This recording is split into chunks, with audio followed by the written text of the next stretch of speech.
পরিকল্পিতভাবে মিথ্যা মামলা, সাক্ষী ও বিচারের মাধ্যমে জামাতে ইসলামীর সাবেক নায়েবে আমির দেলোয়ার হোসেন সাঈদীকে হত্যা করা হয়েছে বলে অভিযোগ করেছেন তার ছেলে মাসুদ সাঈদী। শনিবার পিরোজপুরে দলটির মতবিনিময় সভায় কথা বলেন তিনি। আমার মনে অনেক শখ ছিল, অনেক ইচ্ছা ছিল, স্বপ্ন ছিল যে আমার বাবা দেখবেন যে তার সন্তানকে তিনি কিভাবে গড়ে তুলেছেন, তার সন্তান কিভাবে রাষ্ট্রীয় দায়িত্ব পালন করছে তিনি দেখবেন।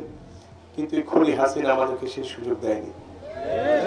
শুধু তাকে সুযোগই দেয়নি, বরং পরিকল্পিতভাবে তাকে তারা দুনিয়া থেকে বিদায় করে দিয়ে যৌক্তিক সময়ের মধ্যে নির্বাচন না দিয়ে বছরের পর বছর ঝুলিয়ে রাখা জনগণ কখনোই মেনে নেবে না বলে হুঁশিয়ারি দিয়েছেন বিএনপির যুগ্ম মহাসচিব খায়রুল কবির খোকন। নরসিংদীর পৌরসভা অডিটোরিয়ামে আসন্ন শারদীয় দুর্গাপূজা উপলক্ষে এক মতবিনিময় সভায় কথা বলেন তিনি।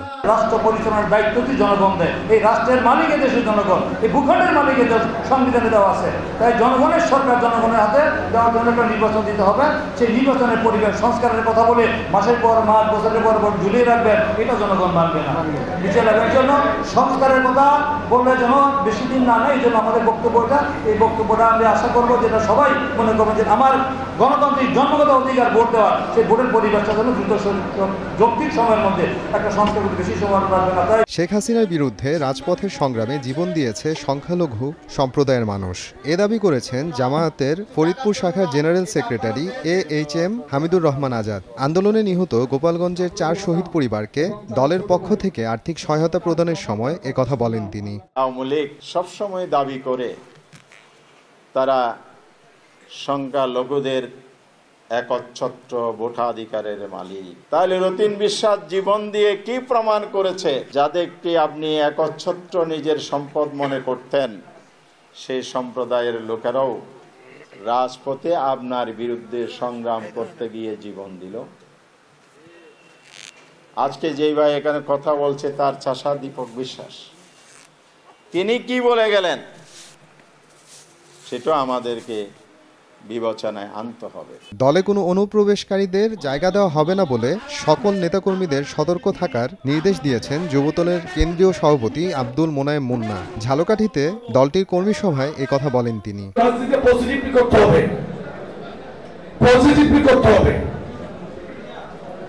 আপনারা কারোর সাথে কোনো প্রকারের জবরদস্তি রাজনীতি করা যাবে না, বিনয়ের রাজনীতি করা যাবে না, অস্বীকারের রাজনীতি করা যাবে না। আওয়ামী লীগের কাছে করে বিচার গেলে তারা অস্বীকার করতো, তাদের নিজেদের ছেলেপেলেদের সেভ করার চেষ্টা করতো। আমরা কিন্তু রাজনীতি করছি না। আমরা আমাদের দুষ্ট কেউ থাকতে পারে, সেটা আমরা ডিটেক্ট করে তাদের পানিশমেন্টের ব্যবস্থা করব। আমরা দেখেন, আপনারা সবাই এখানে কিন্তু কষ্ট করছেন। আপনারা কি 10 জনের জন্য 10 জন লোকের ভোট হবে সেটা তো চাবেন না।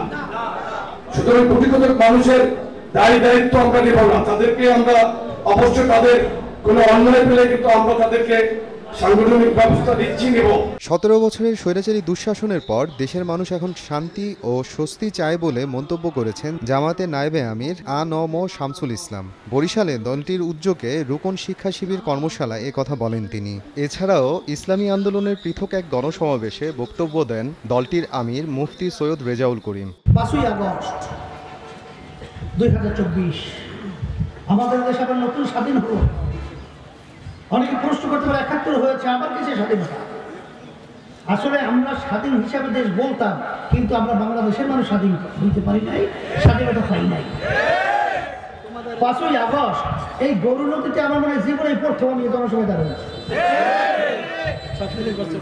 তাহলে এখন এই যে দাঁড় হইতে পেরেছে, এইটাই তো আমি স্বাধীনতা। বাক স্বাধীনতা, আপনার কাজের স্বাধীনতা, আপনার চলাফেরা সহ সমস্ত প্রতিষ্ঠানগুলো স্বাধীনতা অর্জন করা। বিএনপির সাংগঠনিক সম্পাদক জি.কে. গউসকে মাদক ব্যবসায়ী বলে বক্তব্য দেওয়ার অভিযোগে রেজা কিবরিয়ার বিরুদ্ধে হবিগঞ্জে ঝাড়ু মিছিল করেছে বিএনপি ও এর সহযোগী সংগঠনের নেতাকর্মীরা। শেখ হাসিনা সহ জুলাই হত্যাকাণ্ডের সঙ্গে জড়িতদের বিচার এবং পাহাড়ের নিপীড়নমূলক কর্মকাণ্ড বন্ধের দাবিতে গাইবান্ধায় সংহতি সমাবেশ করেছে দীপান্তর 24। নোয়াখালীর কোম্পানিগঞ্জের মুসাপুর নদী ভাঙন এলাকা পরিদর্শন করেন বিশিষ্ট কবি ও সাহিত্যিক ফরহাদ মজহার। ক্ষতিগ্রস্তদের সঙ্গে কথা বলেন তিনি। উপদেষ্টা বলেন, কি আওয়ামী লীগ বলেন, কি বিএনপি বলেন, ভাই মনে কিছু নেবেন না, বিএনপি বলেন, রাষ্ট্র এখন যে অবস্থা আছে সেই অবস্থায় থেকে কিছু করতে পারবেন। নতুন করে জনগণকে দিয়ে বলা, আসলে তোমরা কি চাও, তোমাদের ইচ্ছে কি, তোমরা অভিপ্রায়, তার ভিত্তিতে আমরা একটা নতুন গঠনতন্ত্র, সংবিধান না এটা বলে গঠনতন্ত্র, কেমনি করে দেশটাকে গঠন করব, তার কি নিয়ম, তার কি বিধান, আমরা একসঙ্গে কী করে বাস করব, আমাদের গ্রামগুলো কীরকম হবে, আমাদের ইউনিয়নগুলো কী করে হবে, আমাদের স্থানীয় সরকার কী করে হবে, স্থানীয় সরকারের সঙ্গে আমাদের কেন্দ্রীয় সরকারের সম্পর্ক কী হবে, স্থানীয় সরকারের স্বাধীনতা কী থাকবে, আমাদের স্থানীয় সরকার বানাইলাম, তার লোকে ঢুকে দিলাম একটা না, তো এটা হলো। মাইজ ভান্ডারী ফাউন্ডেশনের আয়োজনে ও দারুল ইরফান রিসার্চ ইনস্টিটিউটের সহযোগিতায় চট্টগ্রামে অনুষ্ঠিত হয়েছে মেধাবৃত্তি পরীক্ষা। এতে অংশ নেন জেলার ৫,৪৮৯ জন শিক্ষার্থী।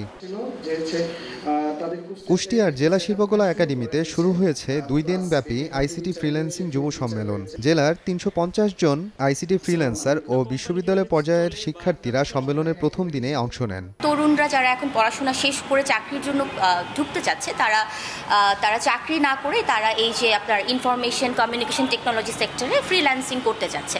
তো ওদের অনেক ধরনের প্রশ্ন থাকে, কোয়েরিজ থাকে, জানার থাকে যে আমি কিভাবে এখানে আসতে পারি, কিভাবে আমি যারা অলরেডি এই সেক্টরে সেটেল তাদের সাথে কানেক্ট করতে পারি, আমি কিভাবে বেটার আরও ইনকাম বাড়াতে পারি। সো সব কিছুর জন্যই আমরা চেয়েছি যে সবাইকে ইন্ডাস্ট্রি এক্সপার্ট আইসিটি ফ্রিল্যান্সিংয়ের এবং যারা অলরেডি এস্টাবলিশ অন্টারপ্রেনার আছে, তারপর যারা ট্রেনিং ইনস্টিটিউট আছে এবং যারা এই সেক্টরে আসতে চায় এবং যারা কাজ করছে, এবং সরকার এই 4-5টা মার্কেট অ্যাক্টরসকে একসাথে নিয়ে এসে একটা ব্রিজ করার জন্য, যাতে ফিউচারে এই সেক্টরকে কিভাবে এগিয়ে নেওয়া যায় সেই জন্য যাতে আমরা একটা প্ল্যাটফর্ম করতে পারি। কুষ্টিয়াতে আইসিটি সেক্টরের কোন পার্টগুলো নিয়ে কাজ করতে পারবে, তো সেই উদ্দেশ্যে আজকে কনফারেন্স করা, যে এখান থেকে অনেকের মতামত একটা ইনসাইট উঠে আসবে যে সে এই সেক্টরের কোনটাতে পার্টটাতে তারা কন্টিনিউ করতে পারবে। তরুণ সমাজ যদি নিজে কিছু করতে পারে সেক্ষেত্রে ফ্রিল্যান্সিং শেখাটা অনেক গুরুত্বপূর্ণ একটা সেক্টর। আইটি ডেভেলপমেন্ট থেকে যেভাবে আমরা তাদেরকে সহযোগিতা করে এই আইটি সেক্টরটাকে আরও শক্তিশালী করতে পারি, কিভাবে সেই প্রসেসগুলো নিয়ে আমরা কথাবার্তা বলছি।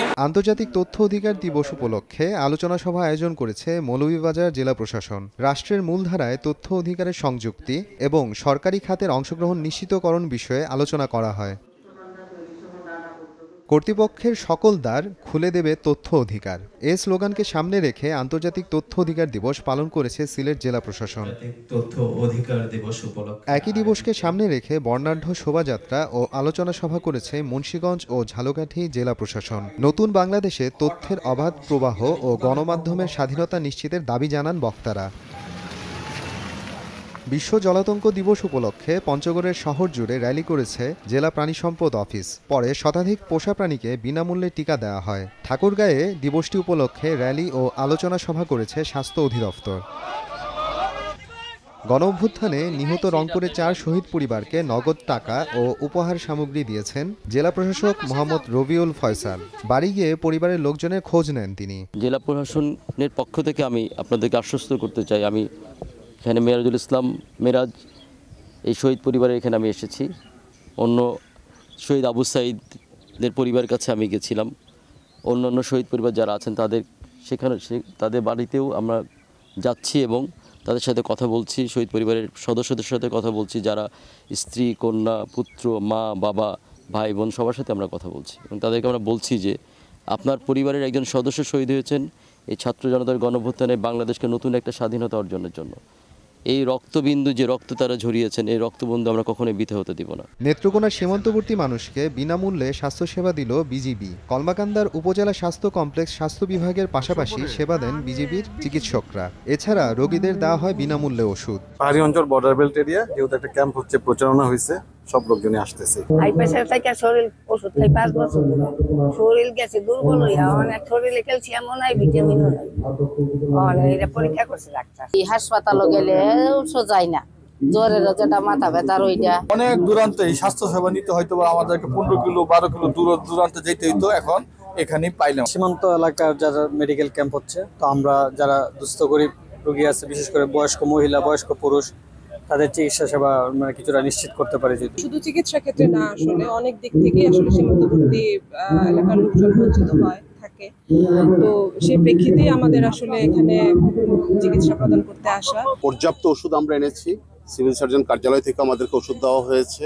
বর্ডার গার্ড বাংলাদেশ থেকেও আমরা আমাদের ওষুধ এনেছি এবং যতক্ষণ পর্যন্ত আমাদের পেশেন্ট আসবে, আজকে বিকাল পর্যন্ত আমাদের এই মেডিকেল ক্যাম্পেইনটা চলতে থাকবে। যতক্ষণ পর্যন্ত আমরা পেশেন্ট পাবো তাদের সবাইকে আমরা সেবা দেবো। এই জন্য 3 জন MBBS ডক্টর আমাদের এখানে বসেই সেবার কার্যক্রমটা চালাচ্ছে। আসন্ন দুর্গাপূজা উপলক্ষে 59 বিজিবির সঙ্গে মতবিনিময় করেছেন সনাতন ধর্মীয় নেতারা। পরে বালিয়াদিঘি দুর্গা মন্দির কমিটির সাধারণ সম্পাদকের হাতে আর্থিক অনুদান তুলে দেন বিজিবি অধিনায়ক। 10ম গ্রেড বাস্তবায়নের দাবিতে পটুয়াখালীতে মানববন্ধন করেছেন প্রাথমিক বিদ্যালয়ের সহকারী শিক্ষকরা। স্নাতক ও সমমানের যোগ্যতা থাকা সত্ত্বেও কাঙ্ক্ষিত গ্রেড না দেয়া বৈষম্যের শামিল বলে দাবি করেন তারা। আসন্ন শারদীয় দুর্গাপূজা উপলক্ষে ঋষি সম্প্রদায়ের সুবিধাবঞ্চিত 200 পরিবারকে নতুন পোশাক ও খাদ্য সামগ্রী উপহার দিয়েছে যশোর জেলা প্রশাসন। সরকারি চাকরিতে যোগদানের বয়সসীমা 35 করার দাবিতে যশোর প্রেস ক্লাবের সামনে মানববন্ধন করেছেন সাধারণ শিক্ষার্থীরা। মোহাম্মদ আফরানুল ইসলাম, সময় সংবাদ।